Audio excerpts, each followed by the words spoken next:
I would probably just watch the replays of Egypt getting robbed.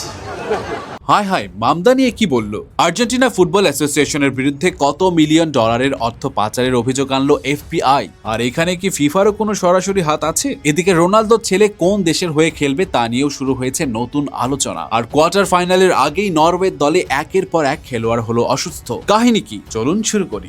তো প্রথমে আসি এবারের বিশ্বকাপের সবচেয়ে বড় বিতর্কে। আর্জেন্টিনা 3-2 গোলে মিশরকে হারিয়ে কোয়ার্টার ফাইনালে উঠেছে ঠিকই, কিন্তু ম্যাচের পরও বিতর্ক যেন একটুও থামছে না। এবার সেই আলোচনায় যোগ দিয়েছে নিউ ইয়র্কের সিটি মেয়র জোহরান মামদানিও। এক ব্রিফিং এ বিশ্বকাপ প্রসঙ্গে উঠতেই তিনি হেসে বলেন, ইজিপ্ট ওয়াজ ড্রপড, অর্থাৎ তার মতে মিশরের সঙ্গে অন্যায় হয়েছে। বিশেষ করে ভিআর এর মাধ্যমে মোস্তফা জিকোর গোল বাতিল হওয়ার সিদ্ধান্ত নিয়ে এখন সবচেয়ে বেশি প্রশ্ন উঠছে। তবে মাঠের এই বিতর্কের চেয়েও বড় ঝড় এখন মাঠের বাইরে। আর্জেন্টিনা ফুটবল অ্যাসোসিয়েশনের বিরুদ্ধে $300 মিলিয়ন বেশি অর্থ পাচার ও জালিয়াতির অভিযোগ তদন্ত করছে এফবিআই। অভিযোগ অনুযায়ী কাতার বিশ্বকাপ জয় এবং 2024 কোপা আমেরিকা জয়ের পর আর্জেন্টিনা দলের ব্র্যান্ড ভ্যালু আকাশচম্বী হয়। ফলে এডিডাস, কোকা-কোলা, ডিসকভারির মতো বড় বড় আন্তর্জাতিক স্পন্সরদের কাছ থেকে আর্জেন্টিনা ফুটবল অ্যাসোসিয়েশন যে বিপুল পরিমাণ চুক্তি ও স্পন্সরশিপের টাকা পেয়েছিল, সেই টাকাগুলোই যুক্তরাষ্ট্রের ব্যাংকিং সিস্টেমে ফ্লোরিডা ভিত্তিক একটি কোম্পানির মাধ্যমে বিভিন্ন সন্দেহভাজন অ্যাকাউন্টে পাঠানো হয়েছে, যে লেনদেন হয়েছে মার্কিন ব্যাংকিং সিস্টেম ব্যবহার করে। তবে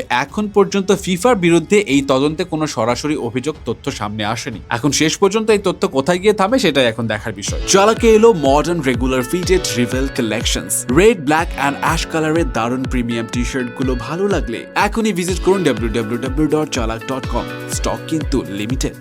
এদিকে সোশ্যাল মিডিয়ায় আরেকটা বড় আলোচনা, ক্রিশ্চিয়ানো রোনালদোর ছেলে ক্রিশ্চিয়ানো জুনিয়র ভবিষ্যতে কোন দেশের হয়ে খেলবে। ফিফার নিয়ম অনুযায়ী সে পর্তুগাল, যুক্তরাষ্ট্র, স্পেন, ইংল্যান্ড ও কেপ ভার্দে এই 5 দেশের যে কোনো একটি হয়ে আন্তর্জাতিক ফুটবল খেলতে পারে। তবে অনেক রোনালদো ভক্ত বলছে সে যেখানে যাক না কেন পর্তুগাল টিমে যেন না খেলে, কারণ যেখানে তার বাপের প্রাপ্য সম্মান নাই সেই দলে খেলার কোনো মানেই হয় না। যদিও শেষ সিদ্ধান্তটা অবশ্য তার নিজের। এন্ড ফাইনালি আসি নরওয়ে শিবিরে। ইংল্যান্ডের বিপক্ষে কোয়ার্টার ফাইনালের আগেই নরওয়ে দলের বেশ কয়েকজন খেলোয়াড়ের ফ্লু জাতীয় উপসর্গে ভুগছে। তবে দলের কোচ ও চিকিৎসক জানিয়েছে এটি বড় কোনো ভাইরাস নয়। তাদের মতে টানা বিমান ভ্রমণ, আবহাওয়া পরিবর্তন আর অতিরিক্ত এসির কারণে এই সমস্যা হতে পারে। তাই আপাতত নরওয়ে স্কোয়াডে আতঙ্কের কিছু না থাকলেও বড় ম্যাচের আগে এই পরিস্থিতি কতটা প্রভাব ফেলবে সেটাই এখন দেখার বিষয়।